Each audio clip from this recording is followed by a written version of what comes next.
Boa noite a todos. A paz do Senhor. Amém? Hoje nós vamos ter uma palavra ministrada num formato um pouco diferente do convencional.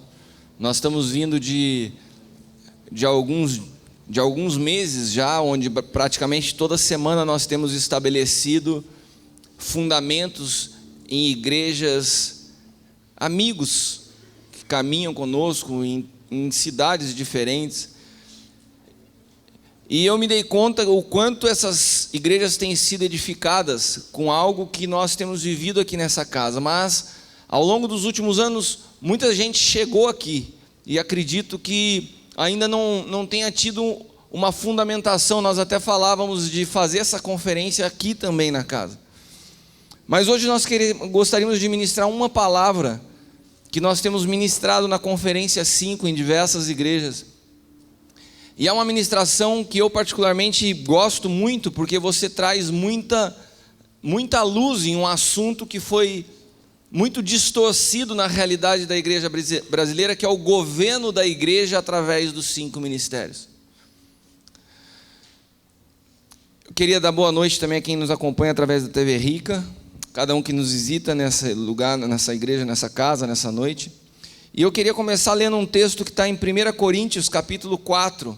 Se você puder abrir sua Bíblia na carta de Paulo aos Coríntios, capítulo 4, versículos do 9 ao 13. 1 Coríntios 4, versículos do 9 ao 13. A palavra de Deus diz que, em Efésios 4, 11, que Deus estabeleceu uns para apóstolos, outros para profetas, pastores, evangelistas e mestres. O que aconteceu na nossa nação com relação à figura do apóstolo? Por muito tempo se entendeu que os apóstolos, eles encerraram o seu ministério a partir da vida de Paulo, que eram, na verdade, o ministério apostólico se resumia àqueles que viram ao Senhor. E na verdade essa é uma concepção completamente equivocada, porque primeiro que não eram somente 12 apóstolos, a Bíblia ela menciona nominalmente dezenas de outros apóstolos. Segundo que, se nós somarmos aos 12 a figura do próprio Paulo, de Barnabé, de Timóteo e de tantos outros, nós vemos que nunca ficou restrito.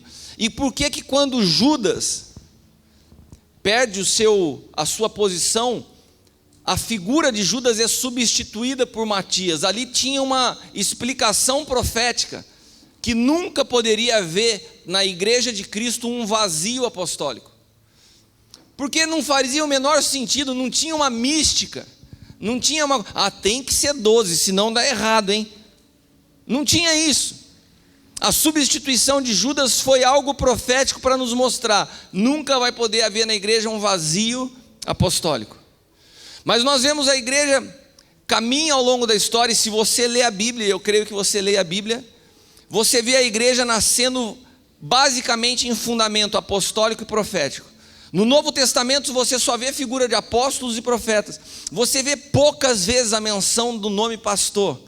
Mas o que aconteceu com a igreja nos últimos séculos, que ela vem transicionando para uma realidade onde o pastor faz tudo e é tudo dentro da igreja, e de repente quando você fala o nome apóstolo, profeta, gera arrepio em algumas pessoas. Por que a igreja se tornou pastoral se ela nasceu apostólica e profética? E muitos adotaram o ministério apostólico como se fosse uma promoção pessoal. Agora eu sou apóstolo, tenho uma chancela maior, por puro desconhecimento do que são os 5 ministérios. Esse texto, para aqueles que têm a pretensão de achar que o ministério apostólico é superior a alguma coisa, ele nos quebra no meio. 1 Coríntios 4, do 9 ao 13 diz assim: porque tenho para mim que Deus, a nós apóstolos, nos pôs por últimos, como condenados à morte. Somos feito espetáculo ao mundo, aos anjos e aos homens. Somos loucos por amor de Cristo, mas vocês são sábios em Cristo. Nós somos fracos, e voz fortes. Vocês são ilustres, mas nós somos vis. Até esta presente hora sofremos fome, sede, estamos nus, recebemos bofetada, não temos pousada certa, nos afadigamos, trabalhamos com nossas próprias mãos, somos injuriados e continuamos abençoando. Somos perseguidos e sofremos, somos blasfemados e oramos abençoando. Até o presente tempo, temos chegado a ser como o lixo deste mundo, como a escória de todos. Bem-vindo ao ministério apostólico. Esse que vos fala faz parte disso, desse lixo chamado apostolado. Eu sou tido por muitos como isso aqui, perseguido, humilhado, passei muitas dificuldades na minha vida e fui muito julgado por cada uma delas, e tem pessoas que estão aqui sentadas hoje que já me julgaram muito, por causa dos problemas que eu atravessei na minha vida. Mas em todo esse tempo, eu nunca deixei de abençoar cada uma das pessoas que estão aqui. Fui perseguido, sempre trabalhei com as minhas próprias mãos, nunca recebi salário nenhum da igreja, não que isso seja errado, quero deixar bem claro, mas eu sempre trabalhei com as minhas próprias mãos, e nunca vi o ministério apostólico como uma promoção, mas sempre vi como uma responsabilidade, de um período onde Deus está estabelecendo uma reforma, porque Deus nunca estabeleceu a igreja para se enquadrar dentro de um modelo humano. A igreja nasceu dentro de uma concepção divina, e todo o projeto de Deus tem que estar alinhado com aquilo que Deus planejou, e não com aquilo que nós achamos conveniente. Desde o momento que você entra numa igreja e você começa a analisar uma palavra e falar assim, isso faz sentido, você já está errado, meu irmão. A palavra de Deus nunca vai ter que fazer sentido numa mente natural. E as igrejas que estão mais repletas de pessoas hoje, é que elas prostituíram o púlpito para produzir palavras que fazem sentido na mente de pessoas que são completamente carnais. Jesus nunca teve comprometimento com isso. Ele falou, vocês não entendem, vocês não gostam do que eu estou falando, pode ir. A minha palavra é espírito e vida. Se você é nascido da carne, você não vai conseguir compreender as coisas que eu falo, porque eu só falo aquilo que meu pai me pede para falar, eu não falo de mim mesmo. Então, quando nós falamos de um ministério apostólico, nós estamos comprometidos simplesmente em falar aquilo que Deus quer que seja falado, e por isso Deus escolhe os que não são, porque aqueles que têm uma reputação a zelar, aqueles que têm uma imagem a preservar, eles não podem se comprometer para falar a vontade de Deus, porque é loucura para os homens. Então Deus pega lixo mesmo, Deus pega escória, porque ele fala, esse cara aí vai falar, porque se baterem nele ele já perdeu. Por que Jesus não escolheu para fazer parte dos 12 Nicodemos, um doutor da lei, um mestre? Por que ele já não escolheu de cara Saulo, um homem que tinha representatividade entre os judeus? Porque para fazer uma transição de um modelo religioso que já ficou ultrapassado para uma realidade divina, você precisa de pegar homens como Pedro, como um molequinho de 16 anos chamado João, homens que não tem nada a perder, homens que a sociedade já marginalizou, e daí você levanta esses homens e fala assim, vamos andar comigo, vem e me segue.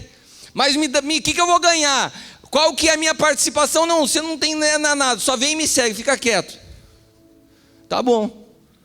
Quem tem disposição para falar tá bom? Quem tem disposição para falar, eu estou aqui, ainda que você não me mostre o segundo passo?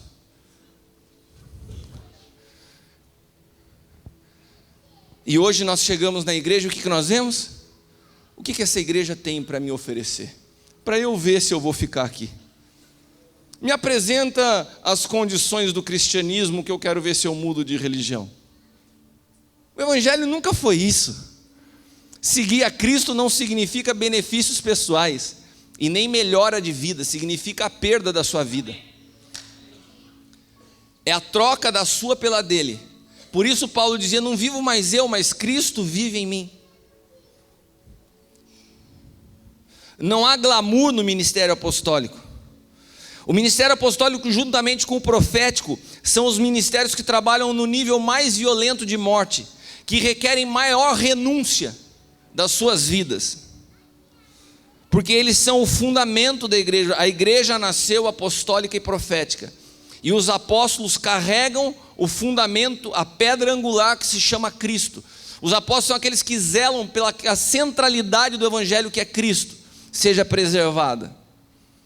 E foram escolhidos 12 de forma profética, porque a igreja estava nascendo, e o 12 simboliza governo. Quando nós falamos dos 12 meses do ano, quando falamos das 12 tribos, quando a Apocalipse descreve a igreja fundamentada em 12 fundamentos, 12 significa governo, porque Deus estabeleceu a igreja como governo sobre a face da terra. Quando nós vemos uma operação como a Lava Jato, arrancar da política desse país 90% dos políticos, e a igreja não se levanta para manifestar, para apresentar uma solução, uma resposta, a gente percebe que há um problema com a igreja, porque a igreja foi estabelecida por Deus para produzir governo, e não para isolar em guetos espirituais, à margem da sociedade, esperando o dia que Jesus voltar. Porque quando nós ficamos fazendo isso, nós estamos iguaizinhos aos judeus. O Messias chegou e eles não discerniram o tempo, porque estavam presos na sua religião. Eu quero te dizer que hoje a preocupação nossa como igreja tem que ser transicionar de uma visão futurista para entender a realidade presente. Você não precisa se preocupar se Jesus volta hoje ou amanhã. A realidade é que Ele já habita dentro de você, e isso tem que transformar a sua história.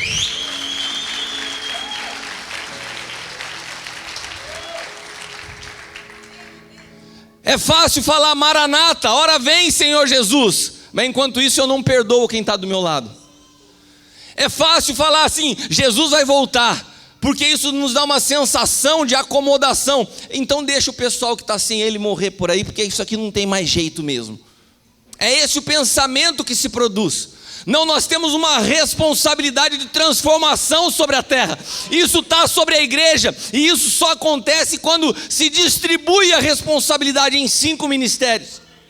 Isso não é figura de um homem, isso é figura de um corpo bem ajustado, cujo cabeça é Cristo. E essa palavra, ela tem um princípio, ela nasceu em, Deus nos falou, estabeleça uma conferência, que não tem a foto minha, não tem foto do apóstolo Hélio, não tem foto de ninguém, se chama Conferência 5, e a gente roda as igrejas, estabelecendo esse princípio, alinhando algumas coisas, para que possa se ter governo na igreja.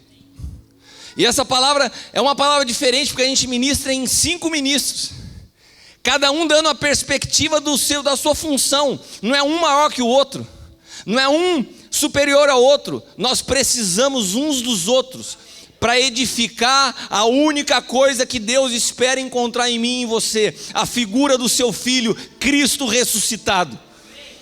Por isso Efésios 4:11 diz, dele deu uns para apóstolos, outros para profetas, pastores, evangelistas e mestres, para o aperfeiçoamento dos santos, até que todos cheguemos à estatura do varão perfeito, que é Cristo. A palavra é clara, a maneira de levar alguém à maturidade é através dos 5 ministérios. A palavra aperfeiçoar, usada por Paulo, a tradução literal dele, é a mesma, ela dá um sentido para nós, de mobiliar. A palavra kartatisnon, ela significa mobiliar. É como se a Bíblia nos chama de casa, morada, templo, onde o Espírito Santo veio habitar. E os 5 ministérios é como uma empresa de mudança, que começa a trazer cada um móvel e equipar essa casa para que ela possa funcionar perfeitamente. Se você recebe a Jesus, meu irmão, e você não é edificado, e você não é formado à estatura de Cristo, você pode permanecer 10 anos dentro da igreja e continuar sendo um menino espiritual. E meninos não têm acesso à herança, e meninos não desfrutam da plenitude daquilo que foi no conquistado por nós na cruz. Eu não estou falando aqui de salvação, eu estou falando de plenitude de vida em Cristo. Então nessa noite, eu quis só fazer essa introdução para que vocês entendam qual é o princípio da palavra. Mas eu queria chamar aqui a pastora Fernanda. Você pode receber a pastora Fernanda com uma salva de palmas? Eu faço isso nas conferências onde eu vou, fiz aqui de novo. E também porque ela faz parte da família do José.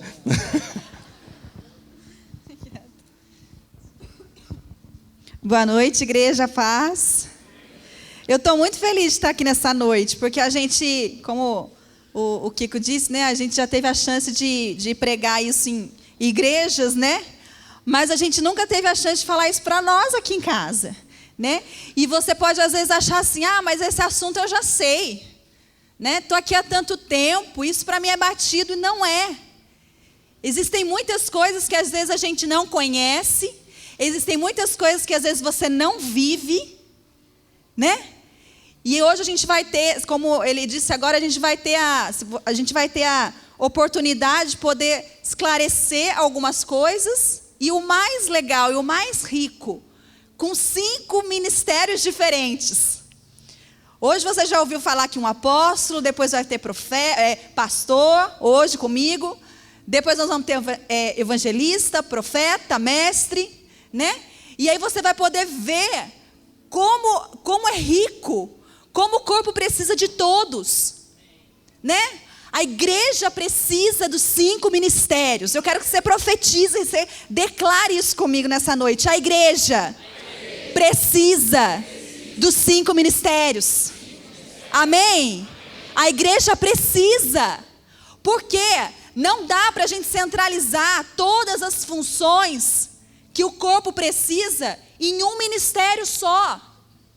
Não tem como você construir, governar, transformar debaixo de uma figura somente pastoral.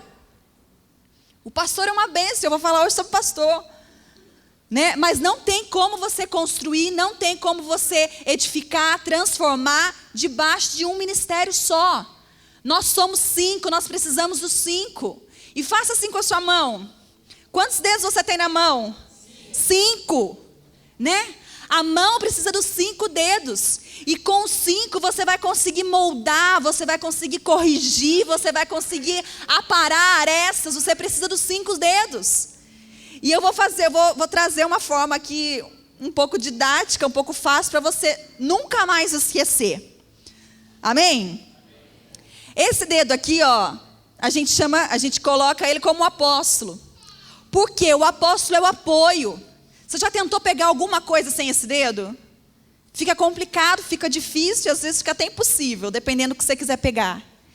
E o apóstolo toca todos os outros dedos. O apóstolo toca o mestre, o apóstolo toca o profeta, o apóstolo toca o pastor, né? O apóstolo toca todos os outros. Depois nós temos esse dedo aqui. Alguém arrisca quem é esse daqui? Que mistério é esse? O profeta. E não é difícil, né? Porque ele aponta caminho, ele aponta direção, ele aponta destino. Profeta.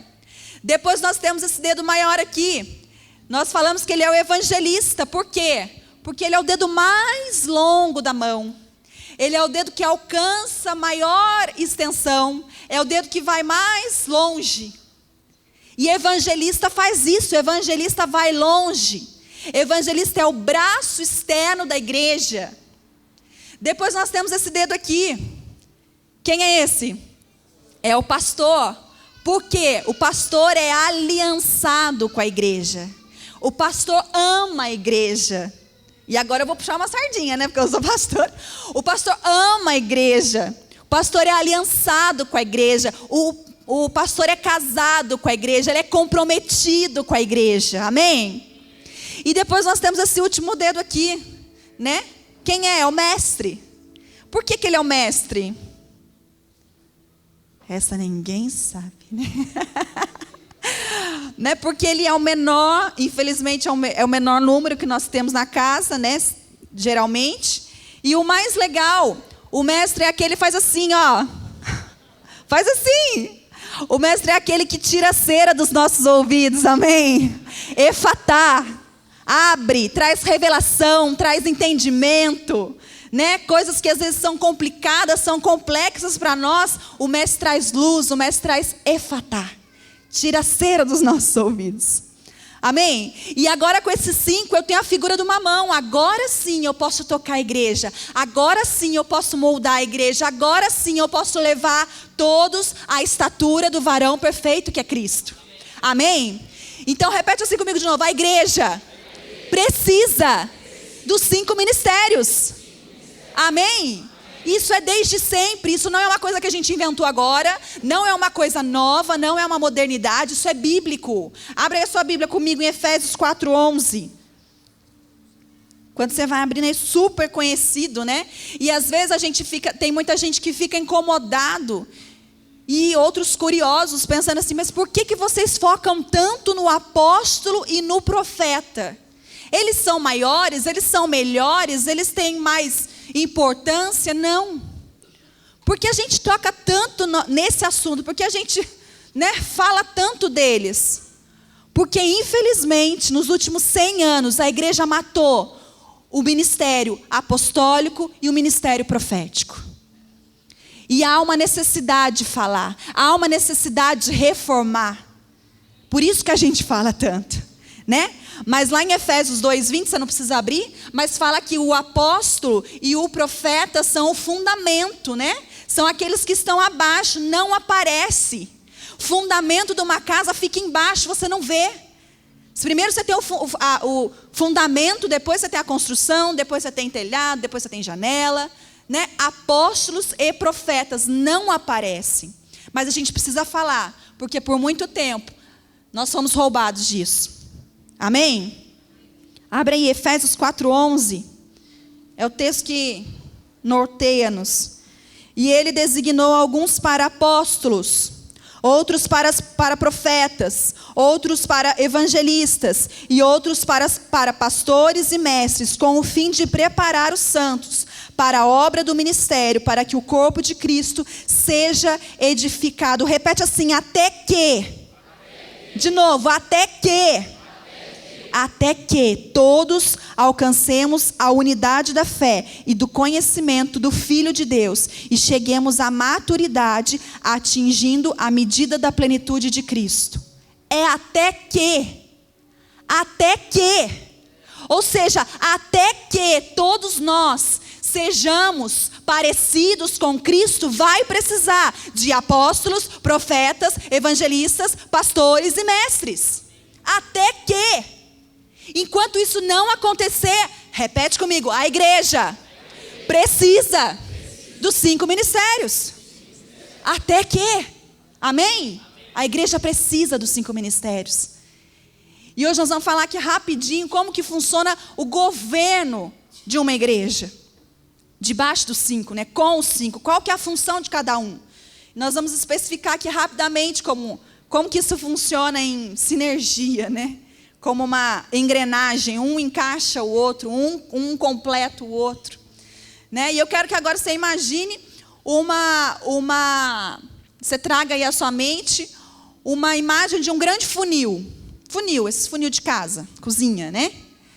E lá na parte de cima, no topo, né, que é a borda maior, lá a gente vai colocar os apóstolos, vamos colocar os profetas. Por quê? Porque eles são aqueles que vão receber informações do céu. Eles são aqueles que vão se conectar com Deus e vão buscar informações do céu.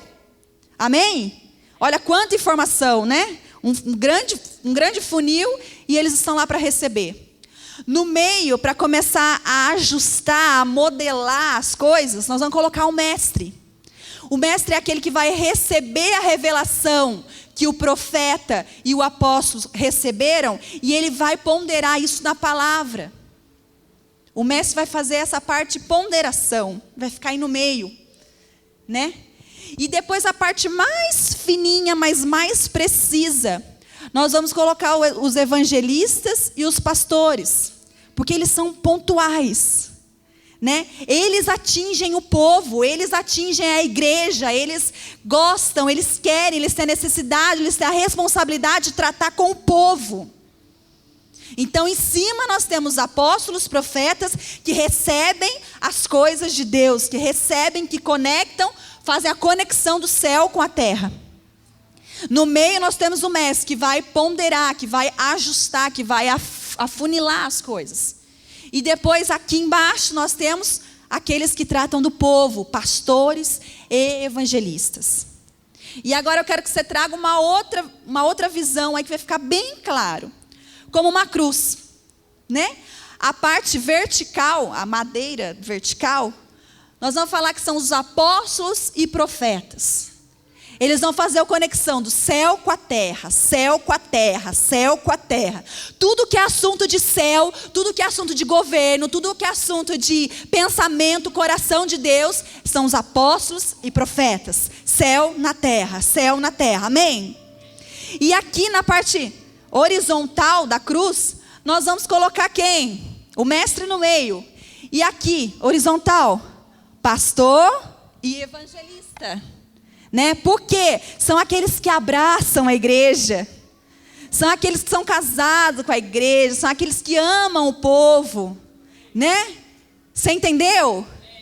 Você entendeu que o apóstolo e o profeta precisam se conectar com as coisas de Deus?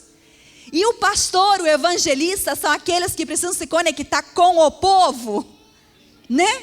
Então eu quero que você dê uma olhadinha para a pessoa que está aí do seu lado e fala assim: meu irmão, dê mais tempo para os apóstolos e para os profetas buscarem a Deus. Amém? Vamos dar mais tempo para eles buscarem a Deus? Para eles conectarem o céu com a terra? Vamos fazer mais uso dos pastores, dos evangelistas, né, que estão aqui a serviço da igreja. Amém? Amém? Apóstolos, profetas conectam o céu com a terra. Evangelistas e pastores abraçam a igreja, amam a igreja, se dão pela igreja, e os mestres ficam no meio para ponderar. Amém? Agora nós vamos começar a dividir isso. O pastor, agora eu vou puxar certinho ao meu lado. O pastor significa aquele que está de olho. Então o pastor precisa estar de olho. O pastor é aquele que conhece, o pastor é aquele que discipula, o pastor é aquele que aconselha, o pastor é aquele que ama, que cura, que vai curar você dos seus traumas, da sua história. Pastor é aquele que vai endireitar a tua visão para que o apóstolo venha e te ative. Pastor, ele é apaixonado por vidas, o pastor é apaixonado pela igreja. Amém? O pastor é esse, né? O pastor é o mais... Eu até brinco assim, às vezes quando a gente começa a conversar, por exemplo, você conversa, às vezes está falando eu, o apóstolo L, a profeta Camila, assim, e aí você vai vendo algumas coisas. O apóstolo L não, porque ele é um caso à parte, então o Kiko, né? Você vai vendo, daí às vezes... Né? O profeta Camilo falou assim, não, porque Deus não sei o quê, e o Kiko também, daí, aí vem a Z, e eu, gente, mas será que ele não teve a intenção? Será que não é bem assim, né? A gente se coloca no lugar do outro, né? O pastor sempre se coloca no lugar do outro, dá a vida pelo outro, tem essa preocupação, né? Gosta de curar, de cuidar, de conversar. E o que aconteceu nos últimos anos, no último século? Essa figura foi muito distorcida, porque numa estrutura religiosa, e eu vim de uma estrutura religiosa, por muito tempo e até hoje, essa figura é distorcida, porque centralizaram todas as funções da igreja debaixo do pastor, e o pastor está mais cansado do que ativo. Ele não tem tempo para estar de olho. Ele não tem tempo para aconselhar. Ele não tem tempo para curar. Raramente você vai ter um tempo de entrar no gabinete e conversar e se aconselhar. Por quê? Porque o pastor está sobrecarregado. Debaixo de um espírito de religião. Que colocou sobre os ombros dele a responsabilidade de fazer tudo. Quando na verdade ele não precisa fazer tudo. Ele não deve fazer tudo. Porque, de novo, repete comigo. A igreja precisa dos 5 ministérios. Por que centralizar todas as funções do pastor? Se ele só foi chamado para curar, para cuidar, para tratar, para aconselhar, a serviço da igreja. Não é mesmo? E aí nós vemos pastores machucados. E às vezes até nós mesmos somos machucados por isso. Quantas pessoas são machucadas por pastores que às vezes sem entendimento, né, carregam tudo no ombro e daí não vai conseguir mesmo, não é a culpa dele, não vai conseguir. E a gente precisa fazer essa divisão clara, amém? A segunda pessoa que nós vamos falar aqui, daqui a pouco nós vamos chamar também, Mas eu quero dar uma pincelada rápida que é o mestre, né? O segundo ministério é o mestre. O mestre, como nós falamos agora há pouco, o mestre vai trazer de forma didática, de forma reveladora, né? De forma simples, revelações que os apóstolos e os profetas tiveram, que a igreja também tem, né? Então, você vai trazer isso para o mestre, para que o mestre, de uma forma didática e simples, traga isso para a igreja. Só que tem uma coisa, o mestre não pode ser um juiz. Porque hoje nós vimos muitos mestres juízes, que ficam julgando palavras, essa daqui é de Deus, isso daqui não é, isso aqui que, né? Enquanto tem gente pregando aqui, às vezes tem gente aí embaixo falando assim, isso não é de Deus, porque lá no versículo tal e tal, no capítulo tal, fala isso e tal, tal, tal. Repete assim comigo, a letra mata. A letra mata. A letra mata. Se eu tiver um mestre que só sabe letra, eu vou estar matando. Se eu for um mestre que só sei palavra, que só sei capítulo, versículo, não tenho vida, eu não vou poder impartir vida nunca. Eu não vou poder trazer revelação nunca. Porque você é uma religiosa de plantão, amém? Eu vou ser uma julgadora, uma juíza. Não posso. O mestre traz isso de forma didática, com amor, com revelação, com simplicidade. E aí, para a gente ilustrar e deixar isso mais claro ainda, quando a gente prega sobre isso, a gente conta rapidamente uma história. E eu vou começar contando ela, depois vocês vão ver que os outros ministérios vão vir e vai ter continuidade dessa história. Então, você fica com a sua cabeça bem ligada aí, senão você vai perder a história. A história é a seguinte: havia uma estrada, não muito bem pavimentada, uma estrada relativamente ruim. E nessa mesma estrada haviam 5 carros andando pela mesma direção, indo para o mesmo caminho, para o mesmo destino. E junto desses 5 carros havia também um ônibus. Um ônibus cheio de gente, lotado. Gente, pessoas. E aí, fatalmente, nós não sabemos porquê, nós vamos descobrir o porquê depois, né? Inevitavelmente, esse ônibus sofre um acidente. E ele capota e sai da estrada, aquela confusão, fumaça, fogo. E esses 5 carros testemunham a mesma cena na mesma hora. E todos param. E o primeiro a sair do carro é o pastor. Ele sai do carro, desesperado, e vai até o ônibus e, naquela coisa de pastor, você está bem? Você precisa de alguma coisa? Você está com frio? Você quer que eu ligue para o seu pai, para sua mãe? Como é que está? Nossa, tem um ferimento aqui.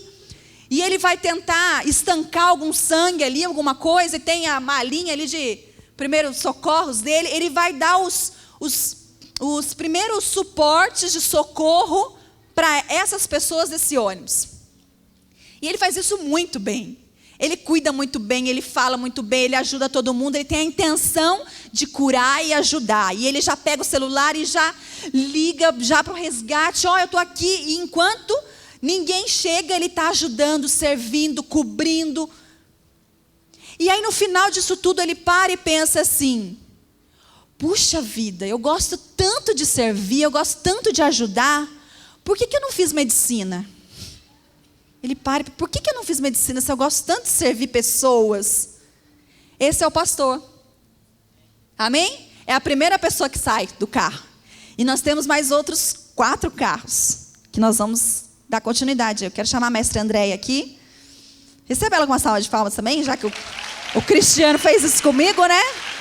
Todo mundo tem que passar vergonha igual. Sou da família do José também. Bom, eu sou o segundo carro, né? Quem estava dirigindo o segundo carro, o carro do mestre. Eu venho vindo, vejo aquele acidente, dou seta primeiro, certo? Paro o meu carro no acostamento, ligo o pisca-alerta para não causar outro acidente e saio do meu carro. E chego lá e vejo, é fogo, é pessoas gritando, chorando. E aí, eu falo, peraí, que acidente tremendo. O que será que aconteceu aqui? O que será? Meu Deus, deixa eu ver as marcas da freada, o começo da freada até o fim da freada. Foi uma freada brusca ou não? Bom, está do lado de a pista está muitas árvores aqui para o lado. Será que saiu algum animal repentinamente da floresta, aqui do mato, e o motorista teve que frear bruscamente? Deixa eu ver, deixa eu voltar lá na estrada, deixa eu ver qual é a placa que está lá. Você está marcando uma placa de curva, né? Uma curva perigosa à frente. Você está marcando quanto que tem que ser a velocidade ali, né? Veículos pesados, 110, 90. Tenho que ver, tenho que olhar. Deixa eu ver se o motorista, será que ele dormiu? Será que ele deu uma pestanejada e dormiu? Deixa eu ver a pista. Será que tinha óleo? Será que estava escorregadia, estava molhada? Então o mestre, ele vai olhar todos esses detalhes, as causas, o porquê de tudo aquilo, certo? Placa, a distância da freada, vai conversar com as pessoas para saber o que as pessoas viram, o que elas sentiram, se elas viram alguma coisa diferente, uma ultrapassagem. Então, o mestre, ele vai, né? Se tivesse a caixa preta, ele ia ver a caixa preta, o que aconteceu antes do acidente, para tentar entender por que daquele acidente. E aí, ele conclui o seguinte, que as pessoas não são prudentes, que as pessoas, se elas tomassem mais cuidado com as placas, com as sinalizações, com a velocidade permitida, com mais hora, treino, né? Treino na direção, menos acidentes aconteceriam. Menos acidentes aconteceriam. Que tudo acontece por uma falta de prudência, uma falta de atenção na sinalização, nas placas, cinto de segurança, pista. E ele conclui isso. Amém?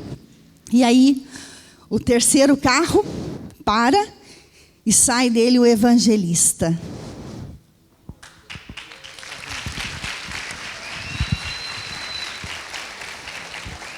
Oi, gente, tudo bem? Boa noite. Vou falar rápido porque o João ficou com o Rubens. Meu Deus, daqui a pouco eu tô lá e ele tá assim, tamo junto. O quê? Ele vai voltar todo tatuado. Esses dias eu fui cortar meu cabelo. Eu tenho cabelo.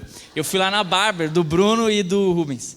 E eu cheguei e falei assim, bota o João aqui na cadeira que eu vou cortar o cabelo dele. Falei, você tá louco, dá justa causa quando eu chegar em casa. Gente, vamos continuar falando aqui dos 5 ministérios. Eu queria falar rapidamente sobre o ofício do evangelista. E eu quero já dar sequência então nessa história. E de repente o terceiro carro chega naquele acidente, né? E é o evangelista. E quando ele chega, ele vê que os pastores já chegaram, já estão socorrendo, curando as pessoas ali. O mestre fazendo toda essa avaliação, né? E aí o evangelista, ele não quer saber mais do acidente, porque já tem gente cuidando. E ele vê que tem um monte de gente em volta, que foi parando, curioso e olhando. E ele olha para aquelas pessoas, ele vai até aquelas pessoas e fala assim, cara, você viu o acidente que aconteceu? Você viu um milagre, ninguém morreu. Imagina se fosse com você. Imagina só o que teria acontecido com você. Cara, Deus guardou a tua vida também. E ele começa a pregar para Jesus, para aquelas pessoas que estão ao redor. Porque o evangelista, ele não se preocupa com as pessoas que estão dentro da igreja, mas ele só olha para quem está lá fora. Vocês estão aqui? Amém? A visão principal do evangelista não é quem está aqui dentro, mas é lá fora, como a pastora falou, é o braço externo da igreja, é aqueles que vão lá fora pregar as boas novas, o Cristo ressuscitado, e então trazer para casa, trazer para a igreja. Nós precisamos entender, e aí nós conseguimos entender então a função dos 5 ministérios, como as coisas vão se encaixando. Assim como um corpo que tem vários órgãos, assim funcionam os 5 ministérios, cada órgão tem uma função. E é isso, o evangelista vai lá fora, prega as boas novas, traz, e quando traz a casa, aí você tem um pastor que ele cura, que ele cuida, depois que ele cuidou disso, o apóstolo lança, mostra o caminho, e assim as coisas vão se completando. A gente precisa entender da seguinte forma: o evangelista nos 5 ministérios é diferente do papel de evangelista que muitas igrejas durante anos colocou. O evangelismo nos 5 ministérios e de reino, ele tem que ser um evangelismo profético e apostólico. Quando você soma os 5 ministérios, você vai fazer o evangelismo em um lugar, você começa a juntar com o profético e discernir a atmosfera espiritual daquele local. Então você começa a entender como agir, e o apóstolo lança para aquilo, e as coisas vão se somando. E a gente precisa entender que o único propósito do evangelismo é gerar vida. Sabe que muitas vezes eu saí para evangelizar, e eu saía para evangelizar com muitas pessoas, e nós saímos muitas noites para evangelizar em locais, e teve uma vez que marcou muito a minha vida, e eu fui e comecei a entrar em lugares onde tinham pessoas drogadas e casas escuras, e nós fomos lá e orávamos com as pessoas que estavam bêbadas, que estavam drogadas, muito bêbado, muito drogado, e falava: olha, você quer aceitar Jesus? O cara nem sabia quem era Jesus, quem era Genésio, e aí ele aceitava Jesus: eu quero. E aí voltava no outro dia para a igreja e eu falava assim: cara, eu ganhei 20 pessoas para Jesus. Mas ganhou aonde? Aonde estão aquelas pessoas? Isso não é gerar vida. Gerar vida é como uma maternidade, preste atenção. Quando você gera um filho, e você gerou aquele filho, e você não dá o cuidado que ele deve, traz à igreja e não dá o cuidado, é como se você gerasse um filho e jogasse ele na rua. Agora, quando você entende algo de reino, o evangelista vai lá fora, traz a pessoa à igreja, e traz a igreja, e a igreja com os 5 ministérios é como se fosse uma maternidade, faz com que aquela vida seja gerada, cresça, avance e caminhe. Amém? Então, só para a gente finalizar aqui, a parte do evangelista. O evangelista ele tem 2 características, assim como todos os ministros, uma maleta de ferramenta. E são 2 características muito nítidas nos evangelistas.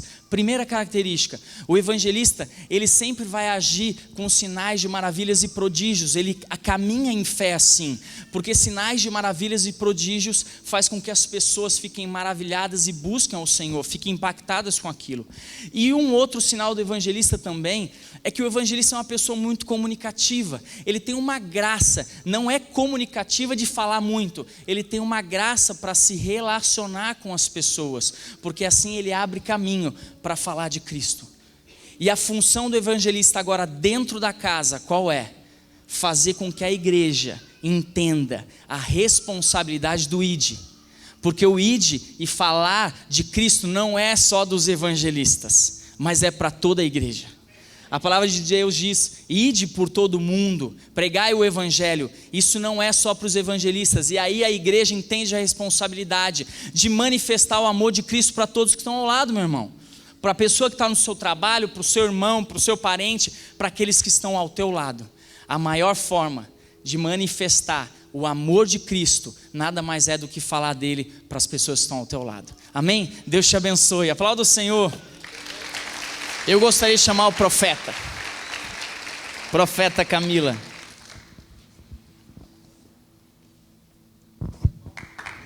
Palmas para o profeta.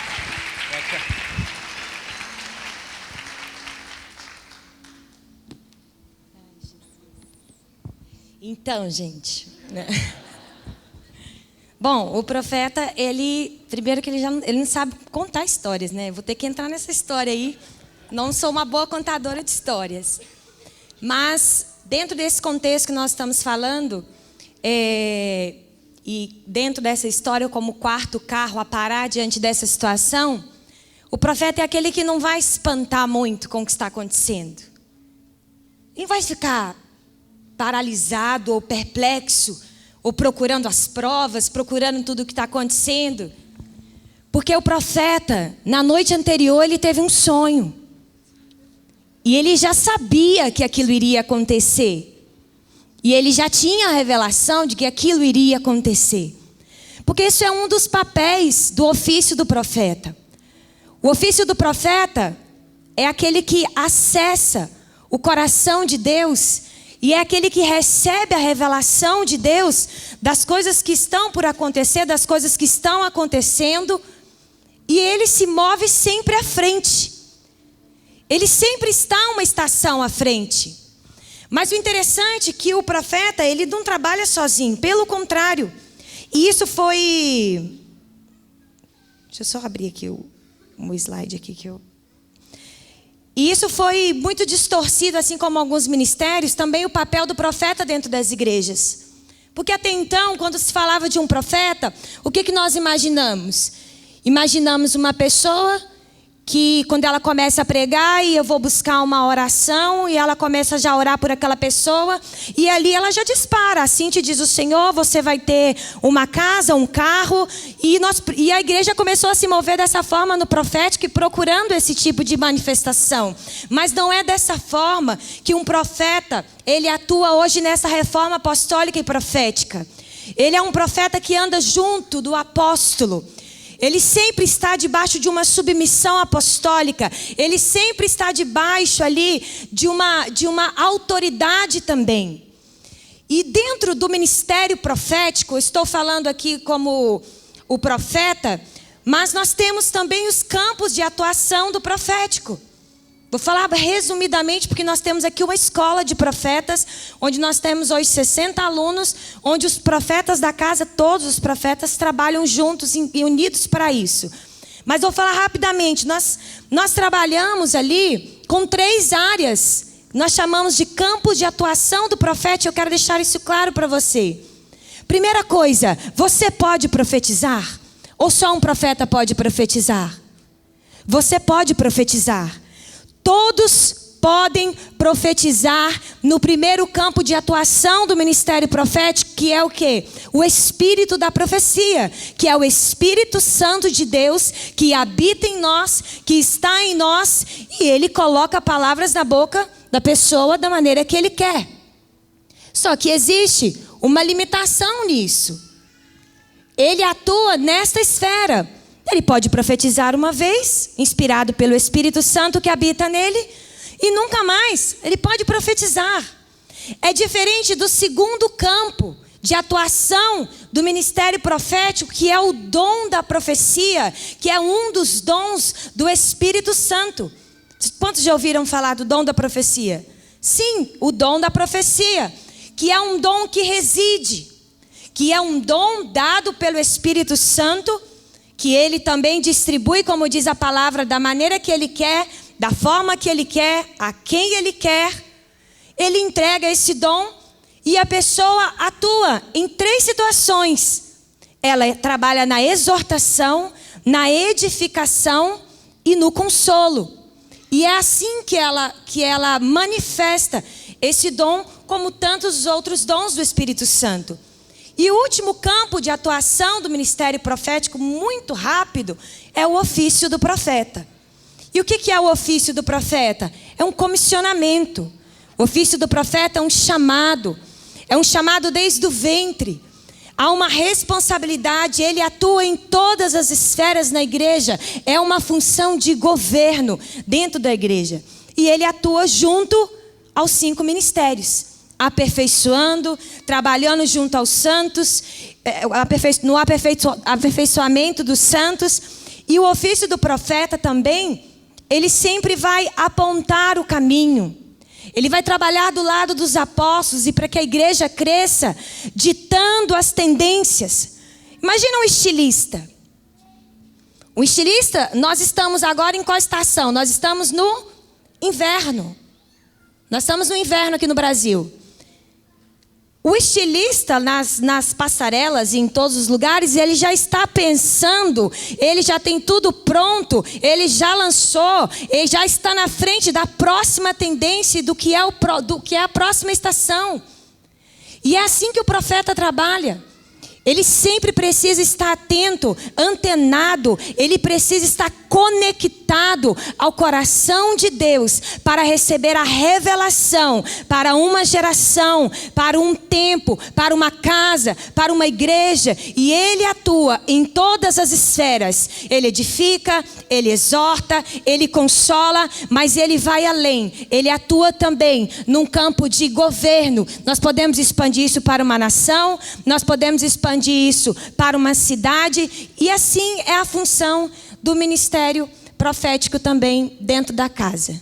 De uma forma resumida, tá bom? E nós temos mais um carro ainda a parar nessa história. Posso, Cristiano?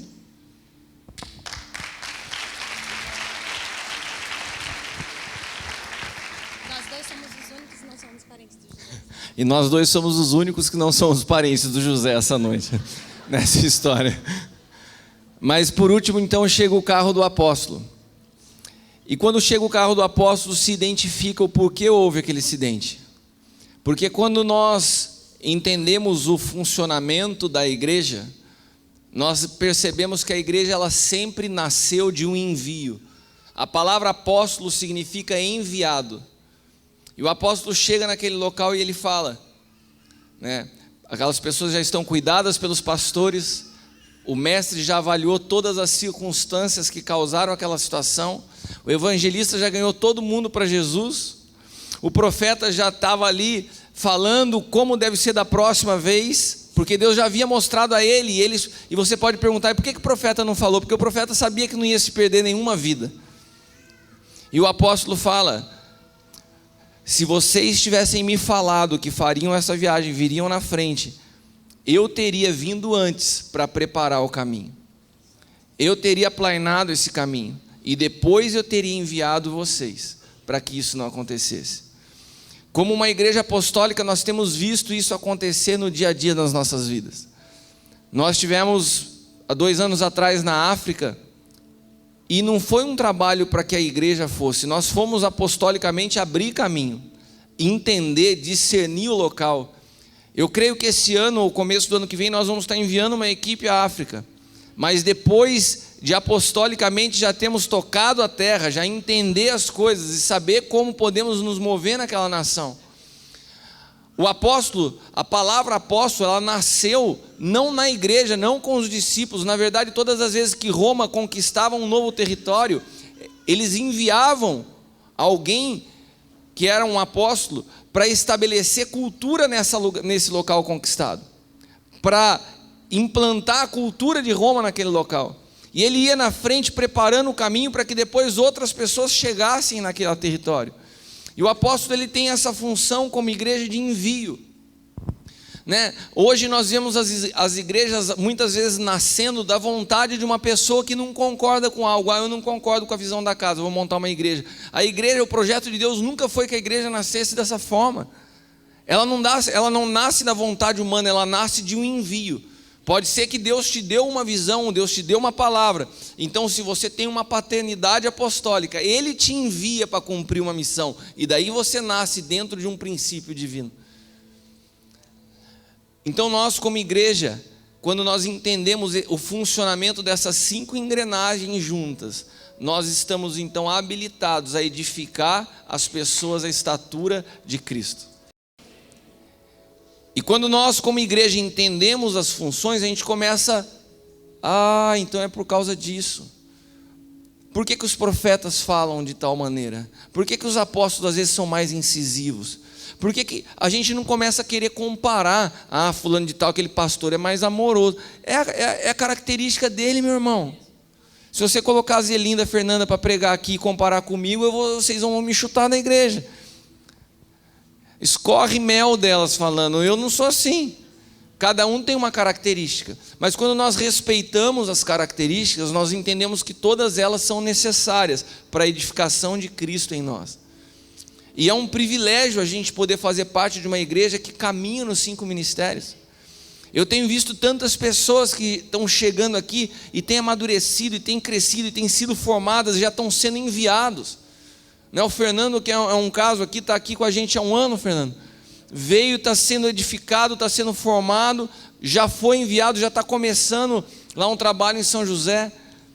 E esse é o projeto dessa casa. Nós não temos a pretensão de ficar levando o nome, a placa, Ministério Sonho de Deus pelas Nações, mas de enviar pessoas para que cumpram um projeto nas nações. Amém?